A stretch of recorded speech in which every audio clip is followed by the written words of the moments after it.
नमस्कार दोस्तों, स्वागत है आपका हमारे और आपके चैनल में जिसका नाम है जीके स्टडी। और आज हम जिस टॉपिक के बारे में बात करेंगे वो है बायोडाइवर्सिटी। तो चलिए शुरू करते हैं। सबसे पहले बताते हैं मैं आपको बायोडाइवर्सिटी। तो बायोडाइवर्सिटी होता है नंबर ऑफ प्लांट्स और एनिमल्स, यानी कि किसी एरिया में कितने नंबर ऑफ प्लांट्स हैं और कितने एनिमल्स हैं उसको बायोडाइवर्सिटी कहा जाता है। ठीक है, तो अब ये कैसे पता करेंगे कौन सा एरिया ज़्यादा बायोडाइवर्स है, यानी कि कौन से एरिया की बायोडाइवर्सिटी सबसे ज़्यादा है। तो मान लीजिए कि एग्जाम्पल देता हूँ आपको। मान लीजिए कि एक जंगल ए है जिसमें 10 टाइगर और 10 डियर हैं। उससे बाद एक जंगल बी है जिसमें 20 टाइगर और 200 डियर हैं। और एक जंगल सी है जिसमें 10 लॉयन हैं, 10 टाइगर, 100 डियर और 100 अदर एनिमल हैं। अब जैसे मैंने यहाँ पे कहा number of plants and animals, यानी कि जिसमें ज़्यादा नंबर ऑफ प्लांट हैं और एनिमल हैं, तो पहला ऑप्शन तो कट गया क्योंकि 10 टाइगर यहाँ पे 20 और हैं। अब बी और सी में देखिए 220 यहाँ पे और 220 यहाँ पे, यानी कि एनिमल्स की संख्या दोनों में बराबर है। बट एक और बायोडाइवर्सिटी का होता है कि इसमें वैरायटी भी देखी जाती है, यानी कि किसमें ज़्यादा टाइप्स ऑफ जानवर हैं। तो बी में देखिए 200 टाइगर और 200 डियर, तो और यहाँ पे सी में 10 लॉयन 10 टाइगर, यानी कि सी की जो बायोडाइवर्सिटी है वो सबसे ज़्यादा है। तो इस ऐसे ही पता लगाया जाता है कि किस एरिया की बायोडाइवर्सिटी सबसे ज़्यादा है। आई होप आपको समझ आएगा। तो आगे चलते हुए बात करते हैं as you move from equator towards the poles biodiversity decrease, यानी कि मान लीजिए ये अर्थ है और ये उसकी इक्वेटर है, यानी कि भूमध्य रेखा। तो अगर भूमध्य रेखा से या इक्वेटर से पोल्स की तरफ बढ़ेंगे तो बायोडाइवर्सिटी डिक्रीजेज होती है। अगर आगे की बात करें तो biodiversity is normally greater in the lower latitudes as compare to the higher latitude. तो आई होप आपको समझ आएगा। अब आगे चलते हैं और बात करते हैं कीटोन स्पीसीज की। अब कीटोन स्पीशीज क्या होती है, तो जैसा यहाँ पे लिखा है these species determine the ability of a large number of other species to survive, यानी कि ये एक ऐसी स्पीशीज होती हैं जो रिस्पॉन्सिबल होती हैं अदर स्पीशीज के लिए जिंदा रहने के लिए, यानी कि सर्वाइव करने के लिए। ठीक है, आई नो आपको समझ नहीं आया होगा, तो मैं आपको एक एग्जांपल देके समझाता हूँ। तो अगर कीटोन स्पीशीज की बात करें तो सी ऑटर इसका एक गुड एग्जांपल है। सी ऑटर एक जानवर होता है, समुद्री जानवर। आप नेट पे सर्च करके देखना तो आप इजीली उसको पहचान लोगे, सी ऑटर। अब क्या होता है कि कैल्प कैल्प एक एल्गी टाइप की होती है जो समुद्र के नीचे लगती है, यानी कि पौधा। तो कैल्प जब बहुत सारे हो जाते हैं तो एक कैल्प फॉरेस्ट बना लेते हैं। जैसे कि आप एक पेड़ लगाओगे तो थोड़े दिन बाद जंगल बन जाता है, वैसे ही समुद्र के नीचे एक पौधा होता है कैल्प, जो कि कैल्प फॉरेस्ट बना लेता है। अब ये जो कैल्प फॉरेस्ट होता है इसमें बहुत से मछलियाँ, दूसरे टाइप के समुद्री जीव रहते हैं। ये उनके लिए घर का काम करता है। ठीक है, यानी कि लिए एक घर पूरी तरह से घर का काम करता है, क्योंकि उसमें बहुत सारे जीव जंतु रहते हैं। अब एक होता है सी अर्चिन, ये भी समुद्री जीव होता है। ये क्या करता है, ये कैल्प को खाता है, यानी कि इनडायरेक्टली क्या करता है, ये जो स्पीशीज कैल्प में रहती है उन्हें भी डिस्ट्रॉय कर रहा है। ठीक है, बट क्या होता है सी ऑटर, जो कि कीस्टोन स्पीशीज जानी जाती है, ये सी ऑटर खाता है सी ऑर्चिन को।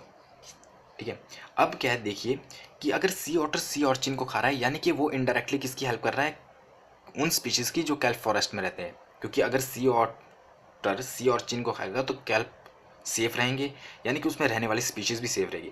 इसलिए सी ऑटर कीस्टोन स्पीशीज जानी जाती है इसके लिए कि ये इनकी, क्योंकि जो मैनी स्पीशीज है उनकी लाइफ डिपेंड करती है कि सी ऑटर पे। आई होप आपको समझ आया होगा। तो आगे चलते हैं और बात करते हैं सैनिटियल स्पीशीज की, सैनिटल स्पीशीज सॉरी। तो सेंटिनल स्पीशीज क्या होती हैं, सेंटिनल स्पीशीज वो होती हैं जो विलुप्त होने, जिन जिन स्पीशीज को विलुप्त होने का खतरा है, यानी कि कहा जा सकता है कि वो विलुप्त हो सकती हैं। तो इनमें सबसे पहले फ्रॉग को क्यों कहा जाता है सेंटिनल स्पीशीज। सबसे पहले फ्रॉग क्या होते हैं, एम्फीबियस होते हैं, यानी कि वो ज़मीन और आसमान, मतलब सॉरी आसमान ही, ज़मीन और पानी दोनों में रह सकते हैं। ठीक है, अब क्या होता है कि जो frog breathe through their moist skins which is very sensitive to pollutants in environment. जो फ्रॉग होते हैं वो अपनी स्किन से, यानी कि सांस कह सकते हैं कि सांस लेते हैं, जिसके कारण क्या होता है जो एयर में पॉल्यूएंट्स होते हैं या पोल्यूशन होता है वो भी उनकी बॉडी में एंटर कर जाता है। अब क्या होगा कि जब जो फीमेल फ्रॉग होती है, जब वो मतलब अंडे देती है या फर्टिलाइजेशन होती है, तो उसके जो एग होते हैं वो बॉडी के बाहर रहते हैं। ये इनकी चाहे ड्रॉबैक समझिए कि फ्रॉग में जो अंडे होते हैं वो बाहर रहते हैं, तो अगर वो अंडे स्किन के बाहर रहेंगे तो क्या होंगे, अनप्रोटेक्टेड होंगे, पेनिट्रेबल यानी कि पोल्यूशन उनमें ईजिली एंटर कर लेगा, टेम्परेचर से वो डिस्ट्रॉय हो सकते हैं। इसी कारण क्या होता है, उनकी जो प्रजाति है या फ्रॉग्स कह सकते हैं, उनकी प्रजाति को विलुप्त होने का खतरा है। सेकंड बात करें तो ब्लू व्हेल्स, ब्लू व्हेल को क्या कहा जाता है, लार्जेस्ट मैमल्स ऑन अर्थ, ठीक है। और एलिफेंट को कहा जाता है largest mammal on land only. तो अगर ये क्वेश्चन पूछा जाए कि लार्जेस्ट मैमल्स अर्थ पे कौन है तो वो है ब्लू व्हेल, और ओनली लैंड पे कौन है तो वो है एलिफेंट। तो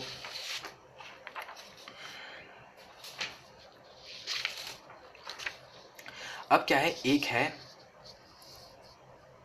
इंटरनेशनल व्हेलिंग कमीशन यानी कि IWC, इंटरनेशनल व्हेलिंग कमीशन 1946 में बनी थी। इस कमीशन का काम क्या है कि जो वेल्स की जो हंटिंग होती है या वेल्स को मारा जाता है उस पर रोक लगाना, और ये 1980 से ये काम कर रही है। बट आज के भी टाइम में भी जापान, नॉर्वे, आयरलैंड जैसे देश अभी भी वेल्स को मतलब वेल्स मारने का काम कर ही रहे हैं। अब बात करते हैं अनदर सेंटिनल स्पीशीज़ की, वो है बर्ड्स, क्योंकि कुछ बर्ड्स भी सेंटिनल स्पीशीज़ में गिने जाते हैं, जिनमें से एक एग्जांपल है वल्चर्स। वल्चर्स यानी कि गिद्ध जो कि मरे हुए जानवर को खाते हैं। अब ये कैसे विलुप्त प्रजाति का हिस्सा हैं या कैसे इनको विलुप्त होने का खतरा है, आइए इसके बारे में जानते हैं। तो आपने दोस्तों एक मेडिसिन का नाम सुना होगा, डेक्लोफेनिक, जो पेन किलर है। तो जो वेटनरी डेक्लोफेनिक होती है यानी कि जो कैटल्स में यूज़ की जाती है, वो की जाती है इन्फ्लामेशन और फीवर को रोकने के लिए, मतलब डेक्लोफेनिक है वो कैटल्स में यूज़ की जाती है। अब क्या होता है कि जब ये कैटल्स मरती हैं तो उनकी बॉडी में ऑब्वियस है जो कुछ पार्ट होता है डेक्लोफेनिक का वो रह ही जाता है। तो जब वल्चर्स उनको खाते हैं तो क्या होता है, वो पार्ट जो डेक्लोफेनिक होता है वो वल्चर्स की बॉडी में चला जाता है, जिसके कारण क्या होता है, वल्चर्स को किडनी फेलियर होता है और डेथ हो जाती है वल्चर्स की। अब क्या है कि अगर कम वल्चर्स होंगे यानी कि कम गिद्ध होंगे तो जो ज़्यादा एनिमल मरते हैं उनको ज़्यादा डॉग्स खाएंगे, ठीक है। अब जब ज़्यादा डॉग्स बढ़ेंगे तो ऑब्वियस है रेबीज़ का खतरा भी ज़्यादा बढ़ेगा। अब जो सेकंड रीज़न क्या है इसका, कि जो वल्चर्स का डाइजेस्टिव सिस्टम होता है वो बहुत से पैरासाइट को डिस्ट्रॉय करता है, यानी कि उनका जो डाइजेस्टिव सिस्टम होता है गिद्धों का या वल्चर्स का, वो बड़ा ही पावरफुल होता है, और जो मरे हुए जानवर में बहुत से खतरनाक पैरासाइट होते हैं वो उनको डिस्ट्रॉय कर देता है। पर अगर बात करें डॉग्स की तो डॉग्स में ऐसा नहीं होता है, इसलिए डॉग्स में रेबीज़ का खतरा ज़्यादा बढ़ जाता है। तो आई होप आपको समझ आया होगा। अब बात करते हैं बायोडाइवर्सिटी हॉटस्पॉट की, यानी कि बायोडाइवर्सिटी हॉटस्पॉट क्या होते हैं, ये क्वेश्चन एग्जाम में पूछा जा सकता है।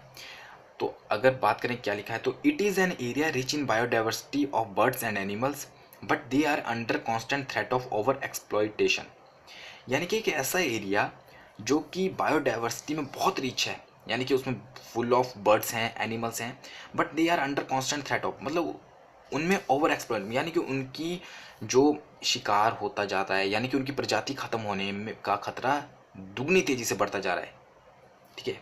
एक वर्ड में हम कह सकते हैं कि दुगनी तेजी से उनका खतरा, मतलब उनकी यानी कि उनकी जो प्रजाति है वो दुगनी तेजी से डिस्ट्रॉय हो रही है, ठीक है।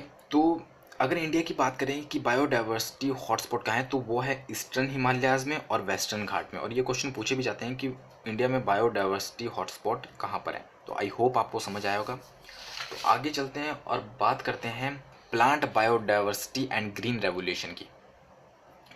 कई बार पूछा जाता है कि ग्रीन रेवोल्यूशन किससे संबंधित है, तो वो है प्लांट से। तो बात करते हैं कि under the green revolution programme, एक प्रोग्राम चलाया गया है green revolution, the government introduced HYV high yielding variety seeds, यानी कि जो ग्रीन रेवोल्यूशन है प्रोग्राम, उसके अंदर गवर्नमेंट ने क्या किया है कि HYC हाई यील्डिंग वेराइटी, यानी कि जो हाई यील्ड देते हैं, या ज़्यादा यील्ड की बात करें, यानी कि अगर बात करें परसेंटेज की कि उत्पादन में कितनी परसेंटेज है, तो वो ज़्यादा देती है सीड्स, यानी कि ग्रीन रेवोल्यूशन के अंडर गवर्नमेंट ने एक हाई यील्ड देने वाले सीड्स बनाए हैं जो उत्पादन ज़्यादा देंगे। तो अब क्या हो गया है, इसके कारण जो फार्मर थे जो पहले 30,000 वैरायटी ऑफ राइस यूज़ करते थे, ठीक है, तो वो अब 12 HYV यानी कि हाई यील्डिंग वैरायटी सीड्स ही यूज़ करेंगे। किस लिए? Reduction of biodiversity of rice, यानी कि राइस की बायोडाइवर्सिटी को घटाने के लिए। तो इसलिए ग्रीन रेवोल्यूशन चलाया जा रहा है ताकि राइस की बायोडाइवर्सिटी को घटाया जा सके। तो आई होप आपको समझ आया होगा। तो आगे चलते बात करते हैं सिटीज़। ये बहुत इंपॉर्टेंट है सिटीज़ की, कई बार फुल फॉर्म भी पूछी जाती है। इसकी फुल फॉर्म है convention on international trade in endangered animals and plant species. अब क्या है, ये क्या करती है, जो सिटीज़ है,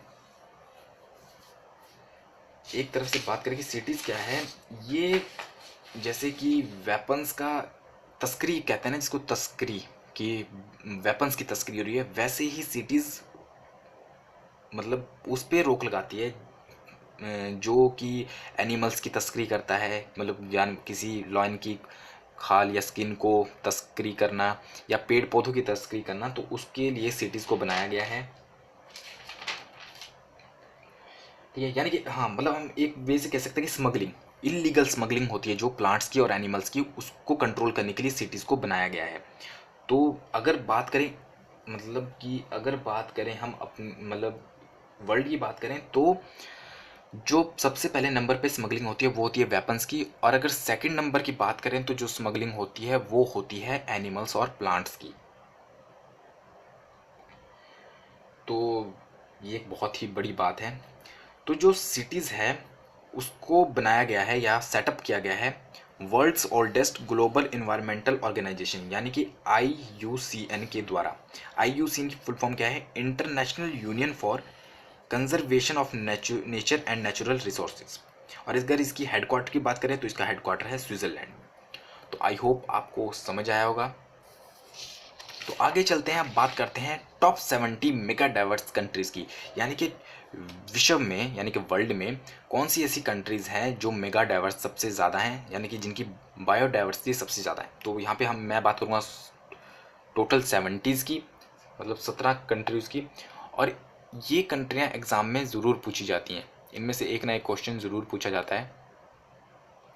तो चलिए बात करते हैं। अगर पहली बात करें तो पहली है ऑस्ट्रेलिया, दूसरी है ब्राज़ील, तीसरी है चाइना, चौथी है कोलंबिया, पांचवी है डेमोक्रेटिक रिपब्लिक ऑफ कॉन्गो, छठी है इक्वेडोर, सातवीं इंडिया। ये जरूर पूछा जाता है कई बार कि इंडिया का कौन सा नंबर है बायोडाइवर्सिटी में, तो वो है 7th। 8th पे इंडोनेशिया, 9th पे है मेडागास्कर, 10वें पे है मलेशिया, 11वें पे मैक्सिको, 12वें पे है पापुआ न्यू गिनिया, 13वें पे है पेरू। अगर 14th की बात करें तो फिलीपींस, 15वें पे है साउथ अफ्रीका, 16वें पे यूनाइटेड स्टेट और 17 या लास्ट वेनेजुएला।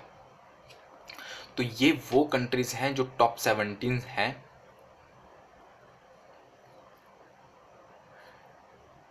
पहली ऑस्ट्रेलिया, फिर Brazil, China, Colombia, Democratic Republic of Congo, Ecuador, India, Indonesia, Madagascar, Malaysia, Mexico, Papua New Guinea, Peru, Philippines, South Africa, United State और वेनेजुआ। अब जो क्वेश्चन पूछा जाता है या तो वो ये पूछा जाता है कि सबसे टॉप पे कौन सी है, तो वो है ऑस्ट्रेलिया, या ये पूछा जाएगा कि इंडिया कौन से नंबर पे है, वो है 7th। कई बार ऐसे पूछा जाता है, मान लीजिए आपके पास ऑप्शन दे दिया इन, जैसे ये मान लेते हैं आपके पास दे दिया कि ऑप्शन 4 दिए हैं Colombia, Democratic Republic of Congo, Ecuador और इंडिया। इन चारों में से बताइए कि सबसे ज़्यादा मोस्ट या ज़्यादा बायोडाइवर्स कौन सा देश है, तो वो है कोलंबिया। मतलब आपको कोई सा भी ऑप्शन दे सकते हैं इनमें से और पूछ सकते हैं कि इनमें से ज़्यादा बायोडाइवर्स कौन सा है। तो आई होप आपको समझ आया होगा। तो ये था पार्ट 1 बायोडाइवर्सिटी का। पार्ट 2 मैं बहुत जल्द लेके आऊँगा। तो अगर आपको मेरी वीडियो पसंद आई तो लाइक कीजिए, शेयर कीजिए और मेरे चैनल को सब्सक्राइब कीजिए। Thank you.